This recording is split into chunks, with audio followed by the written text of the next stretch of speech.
Hi friends, ಹೇಗಿದ್ದೀರಾ? Happy Sankranti ಎಲ್ಲರಿಗೂ. Happy Sankranti. ಎಲ್ಲರೂ ಹೇಗಿದ್ದೀರಾ? ನಾನು ನೋಡಿ ಸಂಕ್ರಾಂತಿ ಸ್ಪೆಷಲ್ ಅಂಥೇಳಿ ಶೇಂಗಾ ಹೋಳ್ಗೆ ಮಾಡ್ಲತ್ತೀನಿ ನೋಡ್ರಿ. ಒಂದು ಗ್ಲಾಸ್ ಎಳ್ಳು ತೊಗೊಂಡಿನಿ, ಒಂದು ಗ್ಲಾಸ ಶೇಂಗಾ ಬೀಜ ತೊಗೊಂಡಿನಿ, ಎರಡು ಹುರಿದಿಟ್ಕೊಂಡಿನಿ ನೋಡ್ರಿ. ಈ ಥರ ಹುರಿದಿಟ್ಕೊಂಡು ಮ್ಯಾಲಿಂದೆಲ್ಲ ಸಪ್ಪೆ ತೆಕ್ಕೊಂಡು ಇಟ್ಕೋಬೇಕು. ಈ ಥರ ಇಟ್ಕೊಂಡು ಮಿಕ್ಸಿಯಲ್ಲಿ ಹಾಕ್ಬೇಕು ನೋಡಿ. ಮಿಕ್ಸಿಯಲ್ಲಿ ಹಾಕಿ ಈ ಥರ ಬರೀಕ ಚಟ್ನಿ ಮಾಡ್ಕೋಬೇಕು ನೋಡಿ. ಮಾಡಿಕೊಂಡು ಈ ಥರ ಎಲ್ಲ ಚೆನ್ನಾಗಿ ಎಳ್ಳಿಂದು ಮತ್ತು ಶೇಂಗಾದು ಕಲಿಸ್ಕೋಬೇಕು ನೋಡಿ.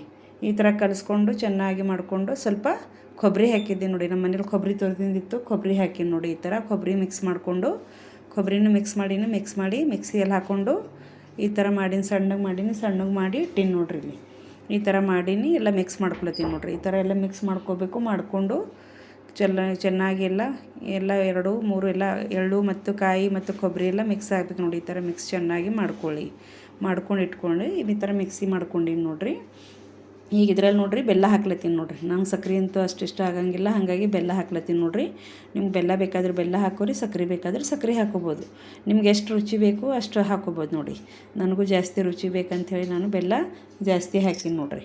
ಹಾಕಿ ಮಾಡ್ಲತ್ತೀನಿ ನೋಡ್ರಿ, ಮಿಕ್ಸಿ ಮಾಡ್ಲತ್ತೀನಿ ನೋಡ್ರಿ. ಈ ಥರ ಮಿಕ್ಸ್ ಮಾಡ್ಕೋಬೇಕು. ಮಿಕ್ಸಿ ಮಾಡಿಕೊಂಡು ಚೆನ್ನಾಗಿ ಬರೀಕ್ ಮಾಡ್ಕೋಬೇಕು ನೋಡಿ. ಬೆಲ್ಲನೂ ಮತ್ತು ಇದನ್ನು ಮಿಕ್ಸ್ ಆಗಬೇಕು. ಈ ಥರ ಮಿಕ್ಸ್ ಮಾಡಿ ನೋಡ್ರಿ. ಎಲ್ಲ ಮಿಕ್ಸ್ ಮಾಡ್ಕೊಂಡು ಈ ಥರ ಹಾಕ್ಕೊಂಡು ನೋಡ್ರಿ. ಇಲ್ಲಿ ಸ್ವಲ್ಪ ಒಂದೊಂದು ಬೆಲ್ಲ ಉಳ್ದಿಂದ ಎಲ್ಲ ತಾನೇ ಕರಿಗೆ ಹೋಗ್ತದ್ರಿ.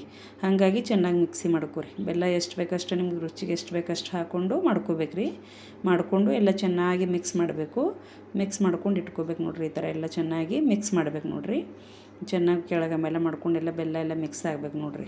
ಅಂದ್ರೆ ಚೆನ್ನಾಗಿ ಸಹಿ ಹತ್ತವ್ರಿ ಶೇಂಗಾ ಹೋಳ್ಗೆ ಅಂದ್ರೆ ನಮ್ಗೆ ತುಂಬ ಇಷ್ಟ ನೋಡ್ರಿ. ನಮ್ಮ ಮಕ್ಕಳಿಗೆ ನಮ್ಗೆ ಎಲ್ಲರಿಗೂ ತುಂಬ ಇಷ್ಟ ನೋಡ್ರಿ. ಶೇಂಗಾ ಹೋಳ್ಗೆ ಯಾವಾಗ ಮಾಡ್ಕೊಂಡು ತಿಂತೀವಿ ನೋಡ್ರಿ. ಚೆನ್ನಾಗಿರುತ್ತೆ. ನೀವು ಮಾಡ್ಕೊಂಡು ತಿನ್ನಿರಿ. ಯಾರು ಮಾಡಿಲ್ಲ ಅವರು ಇದನ್ನು ವಿಡಿಯೋ ನೋಡಿಕೊಂಡು ಮಾಡ್ಕೊಂಡು ತಿನ್ನಿ, ಓಕೆನಾ? ನೋಡಿ, ಇದರಲ್ಲಿ ಸ್ವಲ್ಪ ಉಪ್ಪು ಹಾಕ್ತಾಯಿದ್ದೀನಿ ನೋಡಿ. ಉಪ್ಪು ಹಾಕಿದ್ರೆ ಟೇಸ್ಟ್ ಬರ್ತದ್ರಿ, ಇಲ್ಲಾಂದ್ರೆ ಟೇಸ್ಟ್ ಬರೋಂಗಿಲ್ಲ. ಬೆಲ್ಲ ಎಷ್ಟೇ ಹಾಕಿರಿ ನೀವು, ಬಟ್ ಉಪ್ಪಿಲ್ಲಂದ್ರೆ ಟೇಸ್ಟ್ ಬರೋಂಗಿಲ್ಲ ರೀ. ಹಾಗಾಗಿ ಉಪ್ಪು ಹಾಕಬೇಕು. ಸ್ವಲ್ಪ ಇಲೈಚಿ ಹಾಕಿ ನೋಡ್ರಿ. ಇಲೈಚಿ ಪೌಡ್ರ್ ಕುಟ್ಟಿಟ್ಟಿಂದಿತ್ತು, ಇಲೈಚಿ ಹಾಕಿನಿ. ಸ್ವಲ್ಪ ಶುಂಠಿ ಸೋಪ್ ಅಂತಾರಲ್ರಿ, ಸೋಪ್ ತಿಂತಿರಲ್ರಿ ನೀವು ಊಟ ಆದ ತಕ್ಷಣ, ಆ ಸೋಪ್ ಇರ್ತದಲ್ರಿ, ಸೋಪ್ನು ಮಿಕ್ಸಿ ಮಾಡ್ಕೊಂಡಿನಿ, ಅದನ್ನು ಹಾಕ್ತಾಯಿದ್ದೀನಿ ನೋಡ್ರಿ. ಇವಾಗ ಅದನ್ನು ಹಾಕಿದ್ರೂ ಟೇಸ್ಟ್ ಚೆನ್ನಾಗಿ ಬರ್ತದೆ ನೋಡ್ರಿ. ಸೋಪ್ ಅಂತಾರಲ್ರಿ, ಸೋಪ್ ಅದು ಕುಟ್ಟಿ ಹಾಕ್ಕೊಂಡಿನಿ ನೋಡ್ರಿ. ಈ ಥರ ಹಾಕೋಬೇಕ್ರಿ, ಟೇಸ್ಟ್ ಚೆನ್ನಾಗಿ ಬರ್ತದ್ರಿ ಅದರಲ್ಲಿಂದು. ಹಾಗಾಗಿ ಎಲ್ಲ ಮಾಡ್ಕೊಂಡು ಒಂದು ಸ್ವಲ್ಪ ಬಿಸಿ ಮಾಡ್ಕೋಬೇಕ್ರಿ. ನೀರು ಬಿಸಿ ಮಾಡಿಕೊಂಡು ಇದ್ರೊಳಗೆ ಹಾಕಿ ಕಲಿಸ್ಕೋಬೇಕು ನೋಡ್ರಿ. ಈ ಥರ ಚೆನ್ನಾಗಿ ಕಲಿಸ್ಕೋಬೇಕು ನೋಡ್ರಿ. ನಾನು ನೋಡ್ರಿ ಸ್ವಲ್ಪ ನೀರು ಬಿಸಿಟ್ಟಿನ ಗ್ಯಾಸಿನ ಮೇಲೆ ಇಟ್ಟು ಇವಾಗ ಬಿಸಿನೀರು ತೊಗೊಂಡು ಸ್ವಲ್ಪ ಹಾಕ್ಬೇಕ್ರಿ. ನೀರು ಜಾಸ್ತಿ ಹಾಕಂಗಿಲ್ಲ ನೋಡ್ರಿ. ಅದಕ್ಕೆ ಜಾಸ್ತಿ ಹಾಕಿದ್ರೆ ಮತ್ತು ಏನಾಗ್ತಾರೆ, ಸಡಿಲಾಗ್ತದ್ರಿ. ಗಟ್ಟಿ ಇರಬೇಕಿದು. ಹಾಗಾಗಿ ಏನು ಮಾಡಬೇಕು, ಚೆನ್ನಾಗಿ ಮಿಕ್ಸ್ ಮಾಡ್ಕೋಬೇಕು ನೋಡ್ರಿ. ಮಿಕ್ಸ್ ಮಾಡಿಕೊಂಡು ಸ್ವಲ್ಪ ನೀರು ನೋಡ್ಕೊತಾ ಹಾಕ್ಬೇಕ್ರಿ. ನೀರು ಜಾಸ್ತಿ ಹಾಕ್ಲಿಕ್ಕೆ ಹೋಗ್ಬೇಡ್ರಿ. ಸ್ವಲ್ಪ ನೋಡ್ಕೊತಾ ಹಾಕೋತ ಹೋಗ್ಬೇಕು ನೋಡ್ರಿ. ಈ ಥರ ಚೆನ್ನಾಗಿ ಹಾಕ್ಕೊಂಡು ಇಟ್ಕೋಬೇಕು ನೋಡ್ರಿ. ಈಗ ನೋಡ್ರಿ ಚೆನ್ನಾಗಿ ಕಲಿಸ್ಕೋಬೇಕು ನೋಡ್ರಿ. ಕಲಿಸ್ಕೊಂಡು ಇಟ್ಕೋಬೇಕ್ರಿ. ಇಟ್ಕೊಂಡು ಇದು ಚೆನ್ನಾಗಿ ಕೆಳಗೆ ಮೇಲೆ ಮಾಡ್ಕೋಬೇಕು ನೋಡ್ರಿ. ಈ ಥರ ಎಲ್ಲ ಸ್ವಲ್ಪ ನೀರು ಹಾಕ್ಕೊಂಡು ಕಲಿಸ್ಕೋಬೇಕು ನೋಡ್ರಿ. ಜಾಸ್ತಿ ನೀರು ಒಮ್ಮೆ ಹಾಕ್ಲಿಕ್ಕೆ ಹೋಗ್ಬೇಡ್ರಿ. ಒಮ್ಮೆ ಹಾಕಿದ್ರಿಂದ ಪ್ರಾಬ್ಲಮ್ ಆಗುತ್ತೆ. ಸ್ವಲ್ಪ ಹಾಕೋತ ಹೋಗಿ ಕಲಿಸ್ಬೇಕು ನೋಡ್ರಿ. ಗಟ್ಟಿ ಮಾಡಿ ಇಟ್ಕೋಬೇಕ್ರಿ. ಇದು ಗಟ್ಟಿ ಮಾಡಿ ಇಟ್ಕೊಂಡೆ ಅಂದ್ರೆ 1-2 ದಿವಸ ನೆನೆಗೆ ಇಡ್ಬೇಕ್ರಿ. ಇದಕ್ಕೆ ನೆನೆಗೆ ಇಟ್ರೆ ಚೆನ್ನಾಗಿ ನೆನೀತದ್ರಿ. ನೆನೀತಂದ್ರೆ ಟೇಸ್ಟ್ ಬರ್ತದೆ ನೋಡ್ರಿ. ಈ ಥರ ಎಲ್ಲ ಮಿಕ್ಸ್ ಮಾಡಿ ಇಟ್ಟಿನಿ ನೋಡ್ರಿ. ಈ ಥರ ರೆಡಿ ಮಾಡಿಟ್ಟು 2 ದಿವಸ ಮುಚ್ಚಿಟ್ಟಿನಿ ನೋಡ್ರಿ. ಹಿಂಗೆ ಮುಚ್ಚಿಟ್ರೆ ಏನಾಗ್ತದ್ರಿ, ಅದಕ್ಕೆ ಚೆನ್ನಾಗಿ ಎಣ್ಣೆ ಬಿಡ್ತದ್ರಿ. ಎಣ್ಣೆ ಎಷ್ಟು ಬಿಡ್ತಂದ್ರೆ ಅಷ್ಟು ಟೇಸ್ಟ್ ಆಗ್ತದೆ ನೋಡ್ರಿ. ಹಾಗಾಗಿ ಮಾಡಿ ನೋಡ್ರಿ. ಈಗ ನೋಡ್ರಿ ನಾನು ಗೋಧಿ ಹಿಟ್ಟು ತೊಗೊಂಡೀನಿ ರೀ. ಗೋಧಿ ಹಿಟ್ಟಿನ ಸ್ವಲ್ಪ ಕಡಲೆ ಹಿಟ್ಟು ಹಾಕೀನಿ ನೋಡ್ರಿ. ಕಡಲೆ ಹಿಟ್ಟು ಹಾಕಿ ಮತ್ತೊಂದು ಸ್ವಲ್ಪ ಒಂದು ಅರ್ಧ ಬಟ್ಲ ಚಿರೋಟಿ ರವೆ ತೊಗೊಂಡೀನಿ ನೋಡ್ರಿ. ಚಿರೋಟಿ ರವೆ ತೊಗೊಂಡು ಅದನ್ನು ಹಾಕೀನಿ ನೋಡ್ರಿ. ಕಡಲೆ ಹಿಟ್ಟು ಮತ್ತು ಗೋಧಿ ಹಿಟ್ಟು ಮತ್ತು ಚಿರೋಟಿ ರವೆ 3 ಹಾಕೋಬೇಕ್ರಿ. ಹಾಕ್ಕೊಂಡು ಸ್ವಲ್ಪ ಉಪ್ಪು ಹಾಕ್ಬೇಕ್ರಿ. ಉಪ್ಪು ಹಾಕ್ಕೊಂಡು ಈ ಥರ ಮಿಕ್ಸ್ ಮಾಡ್ಕೋಬೇಕೆಲ್ಲ. ಮಿಕ್ಸ್ ಮಾಡಿಕೊಂಡು ಸ್ವಲ್ಪ ಅರ್ಶಿಣ ಹಾಕಬೇಕ್ರಿ, ಕಲರ್ ಬರೋ ಸಲುವಾಗಿ. ಮತ್ತು 1-2 ಚಮಚ ಎಣ್ಣೆ ಗರಂ ಮಾಡ್ಕೋಬೇಕ್ರಿ. ಎಣ್ಣೆ ಗರಂ ಮಾಡಿಕೊಂಡು ಅರ್ಶಿಣ ಹಾಕ್ಲತ್ತೀನಿ ನೋಡ್ರಿ. ಸ್ವಲ್ಪ ಅರ್ಶಿಣ ಹಾಕ್ಕೋಬೇಕು. ಸ್ವಲ್ಪ ಎಳ್ಳು ಕಾಣಿಸ್ತಾವ್ರಿ. ಮತ್ತು ಈಗ ಅದು ಗರಂ ಮಾಡಿಂದ ಎಣ್ಣೆ ಇರ್ತದಲ್ರಿ, 1-2 ಚಮಚ ಹಾಕೀನಿ. ಅದು ಎಣ್ಣೆ ಸ್ವಲ್ಪ ಹಾಕ್ಕೊಂಡು ಚೆನ್ನಾಗಿ ಹಿಂಗೆ ಕಲಿಸ್ಕೋಬೇಕು ನೋಡ್ರಿ. ಗರಂ ಮಾಡ್ಕೋಬೇಕ್ರಿ. ಮಾಡಿಕೊಂಡು ಹಿಟ್ಟಿನ ಹಾಕ್ಬೇಕ್ರಿ. ಹಿಟ್ಟಿನ ಹಾಕಿದ್ರೆ ಏನಾಗ್ತವೆ, ಕ್ರಿಸ್ಪಿ ಆಗ್ತಾವ್ರಿ. ಹಿಂಗಂದ್ರೆ ಅವಾಗೆ ಮುರಿಯುತ್ತೆ. ಹೋಳಿಗೆನೂ ಜಿಗಿ ಆಗಂಗಿಲ್ಲ ರೀ. ಮೆತ್ತಗೆ ಇದು ಆಗ್ತಾವೆ, ಕಡಕ್ ಆಗ್ತಾವ್ರಿ. ಚೆನ್ನಾಗಿ ಸಾಫ್ಟು ಆಗ್ತಾವೆ, ತಿನ್ನೋಕ್ಕೂ ಸಹಿ ಹತ್ತಾವ್ರಿ.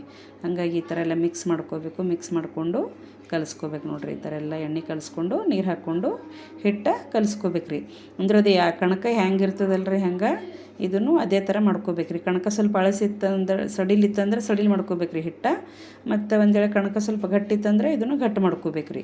ಹೀಗಾಗಿ ಮಾಡ್ಕೋಬೇಕು ನೋಡಿರಿ. ಇವತ್ತು ನಾನೀಗ ಹೋಳಿಗೆ ಮಾಡ್ತಾಯಿದ್ದೀನಿ ನೋಡಿರಿ. ಸಂಕ್ರಾಂತಿ ಹಬ್ಬದ ದಿವಸ ಹೋಳಿಗೆ ಮಾಡ್ಲತ್ತೀನಿ ನೋಡಿರಿ. ಈ ಥರ ಹಿಟ್ಟು ತೊಗೊಂಡು ಇದ್ರೊಳಗೆ ಹೂರಣ ತುಂಬ್ತೀವಿಲ್ರಿ, ಅದೇ ಥರ ಇದನ್ನು ತುಂಬಬೇಕ್ರಿ. ತುಂಬ್ಕೋಬೇಕು. ತುಂಬ್ಕೊಂಡು ಮಾಡ್ಕೋಬೋದು. ನಿಮ್ಗೆ ಜಾಸ್ತಿ ದಪ್ಪ ಬೇಕು ಅಂದ್ರೆ ಸ್ವಲ್ಪ ದಪ್ಪ ಹಾಕೋಬೇಕಿದು ಕಣಕ. ಮತ್ತು ಸ್ವಲ್ಪ ಇದು ಬೇಕು ಅಂದ್ರೆ ಸ್ವಲ್ಪ ಕಡಿಮೆ ಹಾಕ್ಕೋಬೇಕ್ರಿ. ನಿಮ್ಗೆ ಯಾವ ಥರ ರುಚಿ ಬೇಕು ಆ ಥರ ನೀವು ಹಾಕ್ಕೋಬೇಕು. ಈಗ ನೋಡಿ ನಾವು ಹೋಳಿಗೆ ಮಾಡ್ತಾಯಿದ್ದೀವಿ ನೋಡಿ. ಈ ಥರ ತುಂಬ್ಕೋಬೇಕು. ಹೂರಣೆಲ್ಲ ಚೆನ್ನಾಗಿ ತುಂಬ್ಕೋಬೇಕು ನೋಡಿ. ತುಂಬ್ಕೊಂಡು ನಿಮ್ಗೆ ಹೆಂಗೆ ಬೇಕು ಹಂಗೆ, ಸ್ವಲ್ಪ ಬೇಕಾದ್ರೆ ಸ್ವಲ್ಪ ತುಂಬ್ಕೋಬೋದು, ಮತ್ತು ಜಾಸ್ತಿ ಬೇಕಾದರೆ ಜಾಸ್ತಿ ತುಂಬ್ಕೋಬೇಕು ನೋಡಿರಿ. ಈ ಥರ ತುಂಬ್ಕೊಂಡು ಚೆನ್ನಾಗಿ ರೌಂಡ್ ಮಾಡ್ಕೋಬೇಕು. ರೌಂಡ್ ಮಾಡಿಕೊಂಡು ನೀವು ಹೂರಣ ಹೋಳಿಗೆ ಮಾಡ್ತಿರಲ್ಲ ಅದೇ ಥರ ಇದನ್ನು ಶೇಂಗಾ ಹೋಳಿಗೆನೂ ಮಾಡ್ಬೋದು ನೋಡಿರಿ. ಈ ಥರ ಚೆನ್ನಾಗಿ ಮಾಡಿಕೊಂಡು ಸ್ವಲ್ಪ ಹಿಟ್ಟು ಹಚ್ಕೊಂಡು ಲಟ್ಟಿಸ್ಬೇಕು ನೋಡಿರಿ. ಈ ಥರ ಲಟ್ಟಿಸ್ಕೋಬೇಕು. ಲಟ್ಟಿಸ್ಕೊಂಡು ದಪ್ಪ ಬೇಕಾದ್ರೆ ದಪ್ಪ ಮಾಡ್ಕೊಬೋದು, ತೆಳ್ಳಗೆ ಬೇಕಾದ್ರೆ ತೆಳ್ಳಗೆ ಮಾಡ್ಕೊಬೋದು. ನಾನು ದಪ್ಪ ಮಾಡ್ತೀನಿ, ನನಗೆ ದಪ್ಪ ಇಷ್ಟ ಆಗ್ತಾವೆ, ನಾನು ದಪ್ಪ ಮಾಡ್ತೀನಿ. ನಿಮ್ಗೆ ತೆಳ್ಳಗೆ ಬೇಕಾದ್ರೂ ತೆಳ್ಳಗೆ ಮಾಡ್ಕೊಬೋದು ನೋಡಿ, ಅದ್ರಾಗೇನಿಲ್ಲ. ಚೆನ್ನಾಗಿ ಈ ಥರ ಮಾಡ್ಕೋಬೇಕು. ದೊಡ್ಡ ದೊಡ್ಡ ದೊಡ್ಡ ಹೋಳಿಗೆ ಮಾಡ್ಕೋತೀನಿ ನೋಡಿರಿ. ಈ ಥರ ನಾನು ನಿಮ್ಗೆ ಸಣ್ಣದು ಬೇಕಾದ್ರೆ ಸಣ್ಣ ಮಾಡ್ಕೊರಿ. ಈ ಥರ ನಾನು ಮಾಡ್ಲತ್ತೀನಿ ನೋಡಿರಿ. ನೀವು ಮಾಡ್ಕೊರಿ. ಈ ಥರ ಸಣ್ಣ ಬೇಕಾದ್ರೆ ಸಣ್ಣನೂ ಮಾಡ್ಕೋಬೇಕು, ದೊಡ್ಡ ಬೇಕಾದ್ರೆ ದೊಡ್ಡ ಮಾಡ್ಕೋಬೋದು. ನಾನು ದೊಡ್ಡ ಮಾಡ್ತೀನಿ ನೋಡಿರಿ. ಈ ಥರ ಮಕ್ಕಳು ಸ್ಕೂಲಿಗೆ ಟಿಫಿನ್ಗೆ ಹೋಗ್ತಾಯಿದ್ರೆ ಹಾಗಾಗಿ ಮಾಡ್ಕೊಟ್ಟಿನಿ ನೋಡಿರಿ ಇದು. ಮತ್ತು ನೀವು ಇದೇ ಥರ ಮಾಡ್ಕೊರಿ. ಈಗ ನೋಡಿರಿ ಇದ್ರ ಚೆನ್ನಾಗಿ ಲಟ್ಟಿಸ್ಕೊಂಡು ಹಂಚಿಗೆ ಎಣ್ಣೆ ಹಂಚಿಟ್ಟಿನಿ ರೀ. ಗ್ಯಾಸಿನ ಮೇಲೆ ಹಂಚಿಗೆ ಎಣ್ಣೆ ಹಚ್ಚಿಟ್ಟಿನಿ ನೋಡಿರಿ. ಈಗ ಈ ಥರ ಮಾಡ್ಕೋಬೇಕು. ಮಾಡಿಕೊಂಡು ಲಟ್ಟಿಸ್ಕೊಂಡು ಈ ಥರ ಚೆನ್ನಾಗಿ ಮಾಡ್ಕೋಬೇಕು ನೋಡಿರಿ. ಹಂಗಾಗಿ ಇದು ಕಾಯಿ ಹೋಳಿಗೆ ತಿನ್ನಲ್ಲ ಭಾಳ ಸೂಪರ್ ಇರ್ತಾವೆ ರೀ. ಎಲ್ಲರಿಗೂ ಕಾಯಿ ಹೋಳಿಗೆ ಅಂದ್ರೆ ಇಷ್ಟ ಆಗ್ತಾವೆ ನೋಡ್ರಿ. ನನಗಂತೂ ತುಂಬ ಇಷ್ಟ ಆಗ್ತಾವೆ. ಎಲ್ಲ ಜನ ಯಾರಿಗೂ ಕೇಳಿದ್ರೂ ಕಾಯಿ ಹೋಳಿಗೆ ಸೂಪರ್ ಇರ್ತಾವೆ ಅಂತಾರೆ ರೀ. ಈ ಥರ ಹಂಚು ಗರಮ್ ಆಗ್ಯದ ನೋಡ್ರಿ. ಈಗ ಹಂಚಿನ ಮೇಲೆ ಹಾಕ್ತೀನಿ ನೋಡಿರಿ. ಹಾಕ್ಕೊಂಡು ಈ ಥರ ಚೆನ್ನಾಗಿ ಬೇಯಿಸ್ಕೋಬೇಕು ನೋಡಿರಿ. ಎರಡು ಕಡೆ ಈ ಥರ ಚೆನ್ನಾಗಿ ಬೇಯಿಸ್ಕೋಬೇಕು ನೋಡಿರಿ. ಎರಡು ಕಡೆಗೆ ಈ ಕಡೆ ಎಣ್ಣೆ ಹಚ್ಬೇಕು ರೀ. ಮೇಲೆ ಸೈಡಿಗೆ ಎಣ್ಣೆ ಹಚ್ಕೊಂಡು ಬೇಯಿಸ್ಕೋಬೇಕು ನೋಡಿರಿ. ಈ ಥರ ಚೆನ್ನಾಗಿ ಬೇಯಿಸ್ಬೇಕು ರೀ.